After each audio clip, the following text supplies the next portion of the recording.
కాపు ఆత్మీయ సమావేశానికి వచ్చిన కాపు పెద్దలందరికీ నమస్కారం అండి.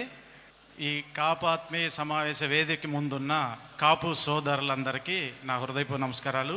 నేను 4 అంశాల గురించి మాట్లాడాలనుకుంటున్నాను. ఒకటి, కాపు కులం, దాని స్వభావం. కాపు కులం వృత్తిరీత్యా కాపులు అని పిలువబడుతున్నాం. మనము కాపు కాస్తాం కాబట్టే కాపులం అయ్యాము. సామాజిక బాధ్యతతో కాపు కాస్తాం కాబట్టి కాపు కులం అని పిలువబడుతున్నాము. రెండు జగన్మోహన్ రెడ్డి కాపులకు చేసిన అన్యాయం గురించి మాట్లాడతాను. 3 జనసేన పార్టీ పవన్ కళ్యాణ్ గారి గురించి. 4 గెలిపించబోతున్న ఎంపీ గారు, ఎమ్మెల్యే గారు కాపులకు చేయవలసిన విషయం గురించి మాట్లాడతాను. ముందుగా కాపు కులం. కాపు కాస్తాం కాబట్టే కాపు కులం అయ్యాము. ఆ స్వభావాన్ని నేను పవన్ కళ్యాణ్ గారి రూపంలో ఉదాహరణ చెప్తాను. పవన్ కళ్యాణ్ గారు 2014లో రాష్ట్రం విడిపోయి రాష్ట్రం కష్టాల్లో ఉన్న సమయంలో జనసేన పార్టీని స్థాపించి కూటమి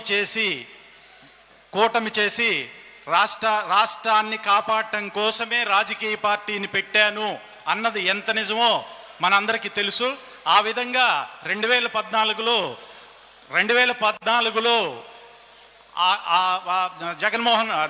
జగన్మోహన్ రెడ్డి గారి చేతికి విడిపోయిన రాష్ట్రం వెళ్లకుండా ఆయన కాపాడి ఆ విధంగా కాపు కాశాడు రాష్ట్రాన్ని.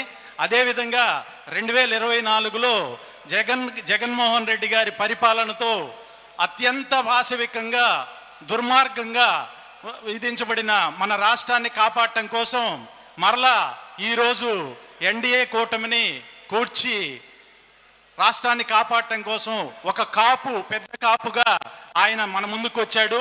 కొనిదెల కొదమ సింహం పవన్ కళ్యాణ్ గారు. కాపు స్వభావాన్ని నేను ఈ రూపంలో మీ ముందుంచాను. 2, కాపులకి జగన్మోహన్ రెడ్డి గారు చేసిన అన్యాయం గురించి మాట్లాడుతున్నాను. కాపులకి జగన్మోహన్ రెడ్డి గారు ఎంత అన్యాయం చేశాడంటే మరలా జీవితంలో ఏ వ్యక్తి మర్చిపోలేనంత అన్యాయం చేసి ఉన్నాడు. నేను అది రూపంలో చెప్తున్నాను. నేను ఈ సభాముఖంగా ఏ వ్యక్తి అయినా కానీ మనం ఈ గ్రామాల నుంచి పట్టణాలు వచ్చి బ్రతుకుతున్నాము. మనం గ్రామానికి వెళ్ళినప్పుడు మీ పిల్లలు ఏం చదువుతున్నారా అని అడుగుతారు, కానీ మీరు ఎంత సంపాదించారని అడగరు. నన్ను కూడా అలానే అడుగుతారు. అయితే మన 60 ఏళ్ళ మనం దిగువ మధ్య తరగతి కుటుంబాలు 80% ఉన్నాము. 60 ఏళ్ల కళ మన 60 ఏళ్ల ఆకలి 5% రిజర్వేషన్.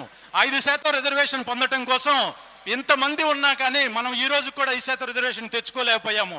అది మనకి 2018లో పార్లమెంట్లో పెట్టిన ఈడబ్ల్యూఎస్ కోటా రూపంలో మనకి పార్లమెంటు రూపంలో నరేంద్ర మోడీ గారు స్థానిక అవసరాల దృష్ట్యా కేటాయింపులు చేసుకోవచ్చు అని చెప్తే ఆ కేటాయింపుల దృష్ట్యా మన చంద్రబాబు నాయుడు గారు అసెంబ్లీలో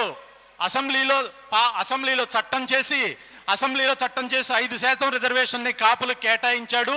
అది ఇంప్లిమెంటేషన్ అయ్యి అన్నం ప్లేట్లో అన్నం పెట్టుకొని తినే సమయానికి జగన్మోహన్ రెడ్డి గారి పరిపాలన అధికారంలోకి వచ్చింది.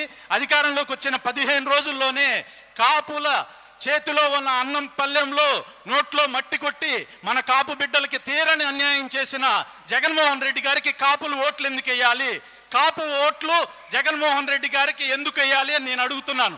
అదేవిధంగా జగన్మోహన్ రెడ్డి గారు విప్పడంలో జనసేన సభకి భూములు ఇచ్చారని 200 మంది ఇళ్లను కూల్చివేసి ఆ వికృతానందాన్ని పొందాడు.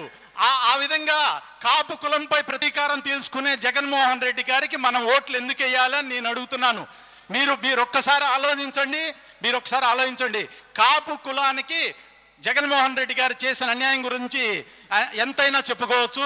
ఇకపోతే జనసేన పార్టీ పవన్ కళ్యాణ్ గారి గురించి 3వ అంశంగా మాట్లాడుతున్నాను. జనసేన పార్టీని పవన్ కళ్యాణ్ గారు స్థాపించినప్పుడు నేను పదవుల కోసం కాదని అంటే నేను కూడా నమ్మలేదండి. కానీ ఆయన పదవుల కోసం కాదు పార్టీని స్థాపించింది అని నేను సగౌరవంగా చెప్పే స్థాయిలో ఉన్నాను. ఎందుకనంటే పవన్ కళ్యాణ్ గారు ఈరోజు కూడా పదవులను ఆశించలేదు. ఆయనకి ఇచ్చిన 24 సీట్లో 3 త్యాగం చేసి 21 తీసుకున్నాడనంటే రాష్ట్రం బాగు కోసం, కూటమిని కలపడం కోసం మాత్రమే తీసుకున్నాడు. అంటే దాన్ని బట్టి మన పవన్ కళ్యాణ్ గారు ఎంత ఉదార స్వభావంగా ఆలోచించారో మనం అర్థం చేసుకోవచ్చు. ఇకపోతే పవన్ కళ్యాణ్ గారు ఓటు మీరేయండి, వ్యూహం నాకు వదిలేయండి అని అంటున్నాడు. ఆ వ్యూహం గురించి ఒక్క నిమిషంలో మాట్లాడతానండి. పవన్ కళ్యాణ్ గారు 2010లో 2014లో పార్టీ పెట్టి ఈ రోజుకి 10 సంవత్సరాలు అయితే గ్రామ స్థాయిలో 3వ స్థాయి లీడర్ని ఏర్పరచుకోలేకపోయాం. ఎందువల్ల అంటే ఆయన 2019లో 154 నియోజకవర్గాల్లో పోటీ చేసినా కానీ గ్రామ స్థాయిలో లీడర్ ఏర్పడలేదు. ఈ రోజు ఆయన ఒక వ్యూహం రచించాడు. ఏంటి అంటే మనము ఏదైనా కానీ ఒక గవర్నమెంట్లో పవర్ షేర్ చేసుకుంటే మన గ్రామ స్థాయిలో లీడర్షిప్ ఏర్పడిద్ది. ఇదే ఆయన వ్యూహం.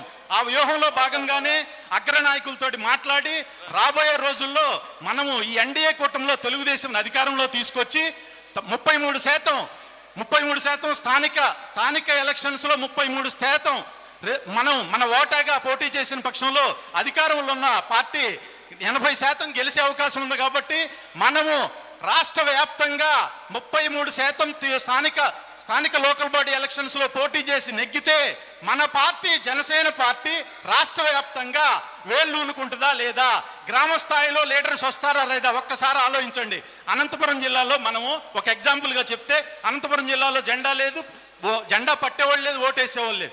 అలాంటి చోట కూడా మనం 33% లోకల్ బాడీ ఎలక్షన్స్లో పోటీ చేసి గ్లాస్ గుర్తుపై నాయకులు ఏర్పడితే గ్రామ స్థాయి వరకు పార్టీ వేళ్ళూనుకుంటుంది. అదే పవన్ కళ్యాణ్ గారి వ్యూహం. ఆ వ్యూహం వల్లే మీరు ఓటు వేయండి, వ్యూహం నాకు వదిలేయండి అని అంటున్నాడు. ఏదైనా జరగచ్చు. ఈ రోజు నిన్న ఒక సర్వే వచ్చింది 90 నియోజకవర్గాల్లో. దానిలో ఒక 70వ పార్టీ గెలిచి 20 గెలిచిన పవన్ కళ్యాణ్ గారికి కూడా అవకాశం ఉంటుంది.